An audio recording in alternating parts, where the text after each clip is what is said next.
수요예배 나오신 여러분, 주님의 이름으로 사랑하고 축복합니다.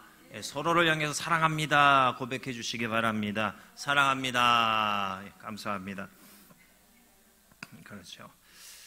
우리가 살다 보면은요, 늘 100% 내가 관계를 만족할 수 있지는 않는 것 같아요.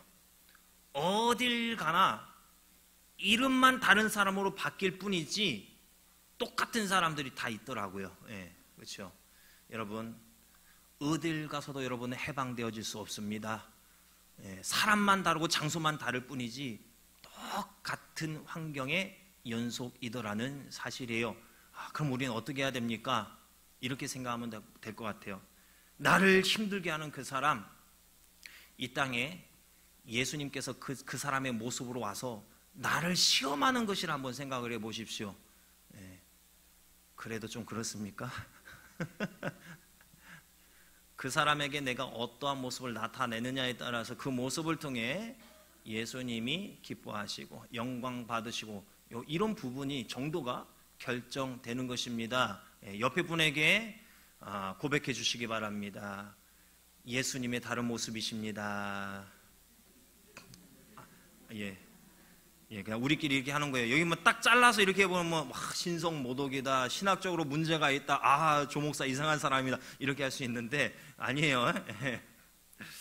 자, 다윗이 라마 나요스에서 도망칩니다. 사울 왕이 그곳에 오자 하루 종일 이제 예언을 하게 됐죠. 벌거벗은 몸으로 예언을 하게 됐죠. 옴싹달싹 못하고 누워만 있어요. 그 틈을 타서 다윗은 도망을 나올 수 있게 되었던 것입니다. 그래서 어디로 가느냐? 사울의 아들 요나단에게로 찾아갑니다. 그래서 그에게 자신의 결백을, 무결함을 주장을 하죠. 다윗은 자신의 이 절박한 상황을 해결해 나가기 위해서 요나단과 의논을 합니다. 자신의 마음을 다 오픈을 하고 이 상황에 어떻게 하면 좋겠나, 서로가 그 마음과 마음으로 대화를 합니다. 그리고 요나단과 다윗은 결국에는 마지막에 가서는 서로 간에 보호할 것이라는 맹세를 합니다. 언약을 체결합니다. 이 맹세는 서로에 대한 사랑과 신뢰를 근거로 한 맹세였습니다. 다윗이 요나단을 신뢰했어요. 요나단이 다윗을 사랑했어요. 이 관계가 되었기 때문에 그 사랑을 걸고 그 신뢰하는 마음을 걸고 서로가 맹세할 수 있었던 것입니다. 자, 이 모습을 통해서 참 부러운 관계인 것 같아요. 세상 말로는 소울메이트, 영혼의 단짝 친구, 이렇게 표현할 수 있는 것 같은데, 우리가 내 속마음을 털어놓을 수 있는 그 한 사람이 있다는 것이 얼마나 내 인생에 이게 참 값진 만남이고 소중한 관계인지 몰라요. 다윗은 요나단에게 자신의 사정과 속마음을 다 털어놨어요. 자신의 간이고 쓸고 다 빼고 다 그 속을 다 보여준 거예요. 자기 속마음을 털어놓을 수 있다는 것은 이 상대방을 신뢰하지 못하면, 서로가 신뢰하지 못하면 이거 할 수가 없죠. 한 사람만 신뢰하는 마음이 있어서 계속 하다 보면 어때요? 꼭 부딪히고 다시 돌아오면 벽하고 얘기하는 것 같고, 그런 느낌 때문에 시간이 지나면서 알죠. 내가 신뢰하는 만큼 저 사람은 나에게 그러지 못하는 것 같구나 하면서 어느 정도 선이 생기고, 내가 그 사람에게 좀 오픈하는 거 적당히 이게 딱 나누게 되고, 그런 관계가 되잖아요. 살다 보면 믿었던 사람에게 상처 입게 되고 배신당하는 일까지도 우리가 겪을 때 있어요. 속마음을 다 그 사람에게 보여주었는데 그게 나를 향한 비수가 되어서 날아오는 상황이 있어요. 이런 일을 몇 번 겪다 보면은 상대방에게 열려있던 내 마음이 닫혀지게 되고, 그 사람에게 절대 내 속내는 오픈하지 않게 되지요. 제가 사역을 하면서요, 성도에게, 심지어는 같은 목회자에게 제 속마음을 이야기한 적이 있었어요. 그런데 그 결과가 좋지 못할 때가 참 너무 많았던 것 같아요. 나는 믿고 내 마음을 오픈해 보였는데 그게 나를 향한 비판의 칼날이 되어서 내게 꽂히게 되더라고요. 상대를 신뢰하며 이야기했는데 시간이 지나서 돌고 돌아서 제 귀에 들어오게 되는데 그 소리는 저에 대한 판단, 저에 대한 비판의 소리였습니다. 그래서 목회를 하면 할수록 제 속마음을 점점 가둬두게 되고요. 사람을 대할 때에 적절한 선을 긋고 거기를 지키는 거예요. 나를 보호하기 위해서도 그렇고 또 나에 대한 편견과 오해로 그 사람을 지켜주기 위해서도 그렇습니다. 그래서 목회를 하면 할수록 어떤 생각이 드냐면 참 외롭다 이런 생각이 들게 돼요. 처음엔 사람이 좋아서 내 마음을 터놓고 이야기했는데 그게 비수가 되어서 나에게 상처가 되고 또 관계가 틀어지게 되다 보니까 나를 보호하고 또 상대방도 그 감정과 그 생각을 보호하기 위해서 하나님 앞에서 서로 죄짓기 않기 위해서 내 스스로가 방어하게 되더라는 거죠. 제 본 마음은 그게 아닌데 사람들은 이 외형적으로 드러난 그 모습만을 보고 판단을 하고 저에 대해 평가를 하더라는 거죠. 결국엔 어때요? 외롭고 그의 마음에 상처가 되다가 결국에는 하나님께로 기도의 자리로 밖에 나아갈 데가 없게 되더라는 거죠. 기도의 자리에 가면 하나님이 그걸 받아주시고 감싸주시고 다시 힘을 주시더라는 겁니다. 어찌 보면 목회를 한다는 게 어떻습니까? 바닷일 하는 것처럼 그렇게 힘든 일은 아니죠. 한편으로는 이런 생각이 들 때도 있죠. 설교 준비만 잘 하면 되는 거 아닌가? 이런 생각이 들 수도 있어요. 겉으로 보기에는 많이 어렵지 않아 보여요. 많은 일을 하지 않는 것 같아 보여요. 그러나 많은 사람들 가운데 둘러싸여 있음에도 그 가운데 외로움을 이겨내야 되고 성도님들이 생각하는 목회자 기준에 나 자신을 맞추어 드려야 하는 이런 심리적인 압박감 이런 것들도 견뎌내야 하는 거예요. 자신과의 싸움과 외부로부터 밀려오는 압박감과의 싸움을 이것을 초연하게 내가 이겨내지 못하면 하나님과 나의 관계에 있어서 이 부분들을 내가 잘 다스리고 이겨내지 못하면은 어때요? 제가 무너지게 되는 거예요. 자, 그러는 가운데요. 참 한 사람의 성도가 믿음으로 돌이키고 회복하는 그 모습을 보면은 참 그게 기쁨이 되고 보람이 되더라는 것입니다. 성도의 성도됨이 목회자에게 큰 위로가 되고 기쁨이 되더라니까요. 그러면서 교회가 어때요? 한층 평안해지게 되더라는 것입니다. 목회를 하면서요, 마음이 흔들릴 때가 참 많이 있었어요.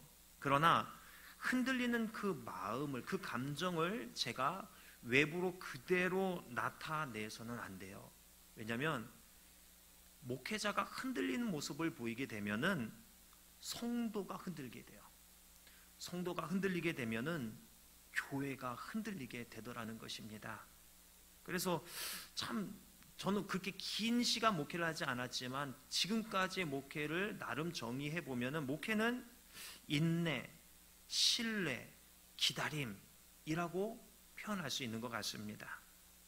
제가 오늘 새벽에 기도하면서요, 제가 해야 할 일, 처음에 목사 안수를 받고 그 전에 신학교를 들어가게 될 때는 부푼 꿈이 있잖아요. 아무것도 모르고 그냥 신학교 문을 두드렸을 때는 나도 1000명 성도 교회라든가 그 나름의 그런 기준들이 있잖아요. 목회의 성공에 대한 그림, 청사진을 그리잖아요. 그런데 목회를 하면서 저의 한계에 부딪히게 되고 이런 것이 또 내 안에 있는 야망, 어떤 탐욕의 일부가 아닌가 이런 게 발견이 돼요. 그러면서 오늘 새벽에 느낀 게 뭐냐? 내가 할 일이 목회자로서 내 자리를 잘 지키는 것이 아닌가 이런 생각이 드는 거예요. 무슨 말이냐? 어떠한 상황에서도 목회자 본연의 이 모습을 잃지 않고 목회자의 품위를 지켜내는 것이 제가 해야 할 일이 아닌가 이런 생각이 드는 것이요. 목회자다움에서 목회자스러운 그 모습에서 벗어나지 않으며 성도에게 이로 인해서 신뢰를 줄 수 있는 참 목회자다운 모습을 한결같이 나타내야 교회가 든든하게 서가는 거 아니겠어요? 혹은 교회가 무너지지 않는 어떤 버팀목의 역할을 해주는 것 아니겠습니까? 이번 노회 때요, 이슈가 되었던 한 교회의 일을 보면은 그 교회 목사님이 잘못한 것 없다고 하지만 목회자와 성도 간의 신뢰가 그 교회는 이미 무너져 버렸어요. 이는 교회가 무너지는 결과를 낳게 했습니다. 그 교회가 서기까지요 30년 이상의 시간이 들었습니다. 그동안 그 교회를 목회한 목회자들의 헌신과 희생을 통해서 그 교회가 그 사건이 터지기 이전의 모습까지 일궈지게 되었어요. 그런데 한 목회자로 인해서 한 번에 그동안 쌓은 그 노력들이 와르르 무너지게 되었습니다. 전임 목회자들의 수고를 한순간에 다 무너뜨린 것이, 이게 바로 하나님 앞에서 큰 잘못을 저지른 것이 아니겠는가, 이런 생각이 드는 거죠. 저를 이 노아우교에 보내신 것은 목회자가 이 인내하는 모습을 통해서 성도들에게 목회자에 대한 신뢰를 심겨주고 교회가 흔들리지 않도록 하는 데 있지 않는가, 이런 생각이 들었습니다. 그래서 목회자에겐 목회자다움을 잃지 않는 것이 중요하고 끝까지 목사의 품위를 지켜내는 그 이 은혜가 필요합니다. 여러분, 이미 눈치가 빠르신 분들은 이미 눈치채셨겠지만 저라는 사람이 진짜 부족한 사람이죠. 연약해요. 그래서 완벽하지를 못해요. 그래서 뭐 하면 다 티가 나고 뭐 하면 뭐 했는지 다 알고 그래요. 저라는 사람이 이렇게 부족해요. 은혜가 필요하겠지요. 하나님이 세우신 이 교회를 든든히 세워 가운데 있어서 참 은혜가 많이 필요한 게 저라는 사람입니다. 목회자가 하나님 말씀에 굳건하게 서서 이 흔들림 없는 목사, 목회, 성도, 교회 되는 것이 교회와 성도를 위해서 너무나 중요한 것이지요. 위기의 순간 다윗은 신뢰할 수 있는 사람이 있었습니다. 물론 하나님을 의지하고 신뢰하는 게 맞지요. 그러나 신뢰할 수 있는 친구가 있다는 것이 우리 인생에 너무나 이거 귀한 거 아니에요? 마치 귀한 보화와도 같은 존재입니다. 다윗은 요나단을 신뢰했기 때문에 위기의 순간 그를 찾았고 자신의 속마음을 다 털어놓을 수 있었습니다. 요나단도 마찬가지였어요. 요나단이 다윗에게 이런 신뢰를 줄 수 있을 만큼 다윗이 요나단을 신뢰했기 때문에 서로 이런 관계가 가능했던 것이지요. 이 둘의 우정은 생명으로 서로 연결되어 있는 것만 같았습니다. 답답하고 억울한 상황에 처해 있었지만 다윗에게 있어 그 모든 사정과 심정을 토로할 수 있는 친구가 있다는 것은 너무나 큰 위로와 힘이 되었을 것입니다. 우리가 서로에게 이런 존재가 되어야 하는 것이지요. 하나님께서는 이 일을 이루라고 노아 읍교회에 여러분을 불러 모으셨습니다. 물론 저와 마찬가지로 여러분 또한 부족함이 있지요. 인간적인 모습이 참 강하게 나타날 때가 있지요. 이 모든 것들을 하나님의 말씀으로 잘 잡아서 다스리면서 그리스도를 닮아가는 것이 우리의 큰 숙제입니다. 우리 또한 억울한 일을 겪게 되고 막다른 길에 홀로 있는 것 같은 때가 우리 인생에 문득문득 찾아옵니다. 그 어려운 상황에 있을 때 가슴을 터놓고 하소연할 수 있는 그 친구 한 사람, 이 존재가 없다면 어떻습니까? 어려운 일 그 자체보다 더 힘든 현실이 되죠. 외롭게 되고 우울증에 빠지게 되고 내 스스로 내 감정, 내 삶을 컨트롤할 수 없는 지경에까지 내가 망가지게 될 수도 있지요. 그러므로 속마음을 모두 털어놓을 수 있는 친구가 있다는 것은 이 세상에서 가장 값지고 고귀한 보물을 내가 가지고 있는 것과 같다, 이렇게 표현할 수 있는 것 같습니다. 여러분은 어떻습니까?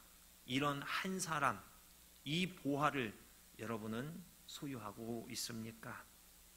우리 모두가 서로에게 이런 보화와 같은 존재가 되었으면 좋겠습니다. 서로에게 어떤 지킬 건 지키면서 좀 침묵을 하면서 그랬으면 좋겠어요. 잠깐 이 사람이 내 속 얘기를 딱 얘기했는데 어느새 교회 성도들 다 알고 있어 봐요. 더 이상 말 못합니다. 그렇죠? 우리는 좀 입이 무거워야 될 것 같습니다. 모두가 그렇죠. 월요일에는요, 제 아내가 어지러움을 느껴서 목포에 있는 병원에 들렀습니다. 그러면서 겸사겸사 저는 신학교 동기들을 만났어요. 그런데 그 중에 한 목사님의 이 사모님은요, 저보다 더 젊습니다. 그럼에도 대장암 수술을 받고 항암 치료를 받는 상황이었어요. 그런데 그 자리에 참석을 하셨어요. 이 항암 치료라는 상황만으로도 충분히 힘든 상황이잖아요. 식사를 하고 차를 마시면서 서로 부담 없이 이런저런 이야기를 했습니다. 그런데 다음 날 이런 카톡이 왔어요. 항암 치료를 받고 있는 그 사모님의 목사님으로부터 온 카톡이었는데 그 내용을 읽는데 참 마음이 좀 묵직해짐을 느꼈습니다. 그 내용을 잠시 소개하자면 이래요. 매일같이 다가와서 나를 찌르던 불행들이 믿음으로, 신앙으로 잠시라도 포장하지 않아도 되는 순간이어서 좋았습니다. 목사로서, 가장으로서 감당하기 힘든 일들이 담담하게 받아들여지지 않아도 되는 때여서 착한 사람으로서 기억되기를 발버둥치지 않아서 좋았습니다. 누구나 다 겪게 되는 성장통이라 생각하게 됐던 하루였습니다. 여러분 만나면 내가 나인 채로 있어서 좋습니다. 오늘도 여전히 치열한 하루들이시겠지만 다들 승리하시고 저녁쯤엔 그래도 좋은 하루였다고 기억하시기를 바라봅니다. 이런 내용의 카톡이었습니다. 신학교 동기이다 보니까 서로 신뢰할 수 있기에 나를 포장하지 않아도 되고 있는 그대로의 모습을 내보여도 서로에게 전혀 문제가 될 게 없기 때문에, 그래서 인위적인 가식적인 내 모습이 아니라 내 있는 자신의 모습을 나타낼 수 있어서 너무나 좋았던 것이지요. 우리는 예수님이 나의 좋은 친구 되신다는 것을 알고 있습니다. 그러나 삶의 자리에서는 외로움을 느껴요. 신앙으로 어려움과 외로움을 달래기에는 내가 너무나 연약하더라는 거죠. 목회자도 그런 것을 느끼는데 성도님들은 오죽하겠습니까? 성도에게 하나님의 말씀을 강론하는 목회자일지라도, 성도의 마땅한 삶의 길을 하나님의 말씀을 통해서 제시해 나가는 목회자라 할지라도 예수님을 좋은 친구로 여기고 그런 관계를 만들어가고 누리는 것이 쉽지가 않더라는 거예요. 그만큼 우리는 현실에 일어나는 일에 대해서 쉽게 영향을 받고 쉽게 무너지는 한계가 있고 연약한 존재라는 사실입니다. 모두가 너무나 부서지기 쉬운 유리 그릇 같아요. 중요한 직분을 맡고 있어도, 사회적으로 높은 지위에 있다 할지라도 그 직분과 지위가 그 사람을 강하게 해주는 것 같지 않습니다. 겉으로는 그래 보이지만은 사람은 누구나 다 깨지기 쉬운 유리 그릇 같더라는 거죠. 그러나 우리는 이 유리 그릇을 단단한 그릇으로 만들어 가야 됩니다. 이미 알고 있는 나의 가장 좋은 참 친구 되시는 예수님이라는 존재가 내가 알고 있는 분에서 이 좋은 친구 된 존재로 체험하는 분으로 바뀌어 가야 하는 것입니다. 결국에는요, 이 말씀에 대한 확신이에요. 하나님의 말씀이 나의 심령을 두드리고 내 한계를 깨뜨리고 깊이 침투해오고 하나님 말씀 나를 깊이 공격해 들어와서 내가 그 말씀에 굴복하는 역사가 일어나는 이 일이 이 연약한 유리그릇 같은 이 심령에 일어나야 하는 거죠. 예수님이 우리를 친구라 불러주십니다. 요한복음 15장 말씀을 보면은요, 예수님이 이렇게 말씀을 하셔요. 너희는 내가 명하는 대로 행하면 곧 나의 친구라. 이제부터는 너희를 종이라 하지 아니하리니 종은 주인이 하는 것을 알지 못함이라. 너희를 친구라 하였노니 내가 내 아버지께 들은 것을 다 너희에게 알게 하였습니다. 예수님은 하나님의 뜻을 다 우리에게 알리셨어요. 그걸 통해서 우리를 향한 예수님의 이 신뢰의 마음, 친구로서 이 마음을 전적으로 보내주셨어요. 예수님이 나를 친구로 하시는 거예요. 예수님은 나를 사랑하고 나를 아끼는 친구가 되셨습니다. 그런데 이 말씀을 보면 조건이 있어요. 이 조건이 뭐냐면요, 내가 명하는 대로 행하면, 그러면 친구의 관계를 맺게 된다는 말씀을 하셔요. 왜 우리가 예수님을 친구로 체험하지 못하는가? 알고는 있는데 나의 친구 되시는 가장 친근감 있고 내 마음을 다 터놔도 될 수 있는 그런 존재를 내가 왜 체험하지 못하는가? 예수님이 말씀하신 대로 내가 행동하는 삶, 이걸 살지 못하기 때문에 그렇습니다. 어느새 한국교회는요, 은혜만 중요하게 여기게 되었어요. 내 마음의 위로가 되고 기쁨이 되고 치유와 회복이 일어나는 거, 이것만 중요하게 여기게 되었어요. 그걸 통해서 힘을 얻고 말씀대로 사는 삶을 이루어내야 되는 것인데, 그렇게 살라고 우리에게 은혜를 주고 회복을 주시는 것인데 은혜만 받고 말씀대로 살지 않아요. 말씀대로 살자니 귀찮은 게 너무 많은 거예요. 내 한계에 금방 부딪히는 거예요. 그래서 은혜 받는 자리까지만 가는 거예요. 하나님의 말씀은 말씀대로 순종하는 자리에서 진짜 능력이 나타납니다. 은혜의 자리에서 받는 은혜는 비교할 수가 없어요. 말씀대로 순종할 때 내게 나타나는 하나님의 그 말씀의 능력, 그 힘, 그 권능, 그거 우리가 누려야 됩니다.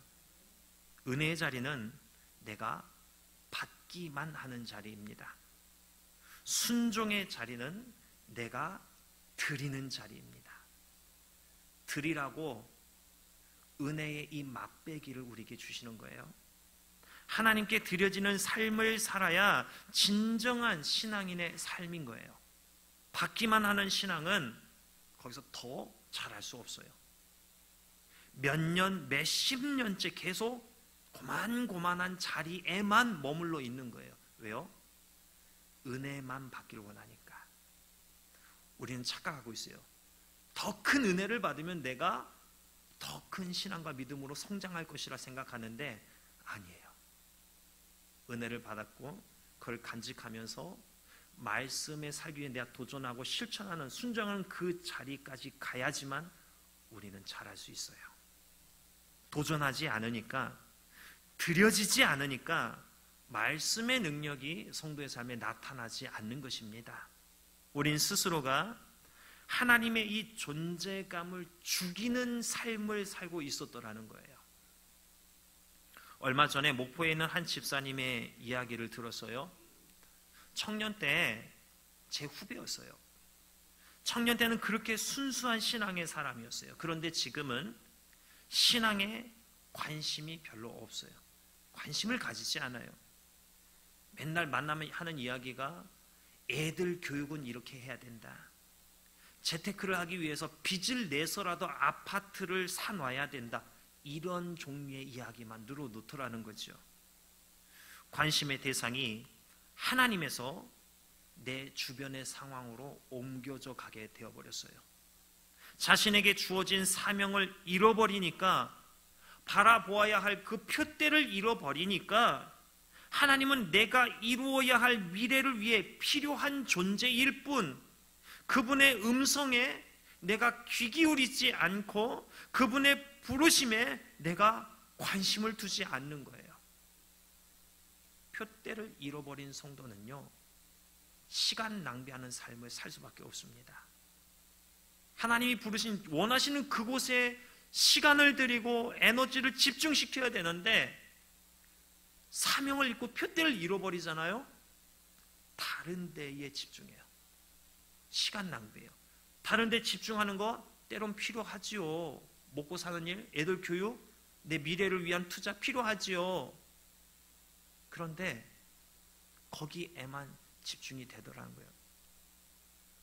하나님의 존재를 스스로 묻어버리는 삶을 선택해 가는 거예요. 예수님은요, 사람이 친구를 위해 자기 목숨을 버리면 이보다 더 큰 사랑이 없나니 라고 말씀하셨어요. 나를 위해서 예수님은 자기의 생명까지 아끼지 않으셨어요. 나를 위해 예수님은 자기의 목숨을 십자가에 내어놓으셔서 나를 향한 예수님의 사랑을 이미 입증해 보이셨어요. 그런데 우리는 예수님이 하신 일을 의미 없는 일로 만들어 가고 있더라는 거지요. 예수님은 이미 모든 것을 다 준비해 놓으셨습니다. 나를 맞이하고 나를 영접하고 나를 친구 삼을 준비를 이미 다 마쳐 놓으셨어요. 내가 그 사랑을 이해하고 2000여 년 전에 일어난 십자가 사건이 나를 위한 사건이라 여겨져야 됩니다. 성경에 기록된 예수님의 사랑이, 그분이 인류를 구원하기 위해 짊어지신 십자가가 그렇고 그런 하나님의 말씀이 아니라 정확하게 나에게 하시는, 나를 위해 하신 예수님의 사랑이라는 이 사실이 이 가슴에 와 닿는 이 사건이 일어나야 하는 거죠. 인류에게 일어난 사건이 아니라 내게 일어난 사건이라는 이 믿음, 확신, 충격이 있어야 됩니다. 그래야 예수님과의 현실적인 교제가 가능해지기 시작합니다. 그러려면 말씀대로 행하는 삶에 도전하셔야 됩니다. 그럴 때 하나님은 내 삶에 일하셔요. 하나님의 손길이 느껴지는 그 순간이 찾아오게 됩니다. 살아계신 하나님이 확실하게 믿어지는 사건이 내 인생에 일어나게 됩니다. 우리가 받기 위해 신앙생활 하는 거 아닙니다. 그 시작이 달라야 돼요. 우리는 나를 구원해 주신 하나님께 감사하는 마음으로 하나님께 나를 드리기 위한 신앙생활을 해야 하는 것입니다. 받기만 하는 신앙생활은 탐욕을 따르기 마련이에요. 드리는 신앙생활에 도전하시기 바랍니다. 그리고 하나님의 말씀에 순종하는데 여러분의 삶을 집중하시기 바랍니다. 하나님의 능력이 비로소 여러분의 삶에 나타나기 시작할 것입니다. 예수님이 나의 친구 되신다는 사실이 확실하게 믿어지고 이 사실을 누리는 풍성함이 여러분의 삶 가운데 나타나게 될 것입니다. 오늘 나는 이 말씀을 통해서 참된 친구 되시는 우리 주 예수님을 만나시고 그분을 누리시고 능력 있는 그리스도인의 삶을 사시기를 주님의 이름으로 축원합니다. 기도하겠습니다.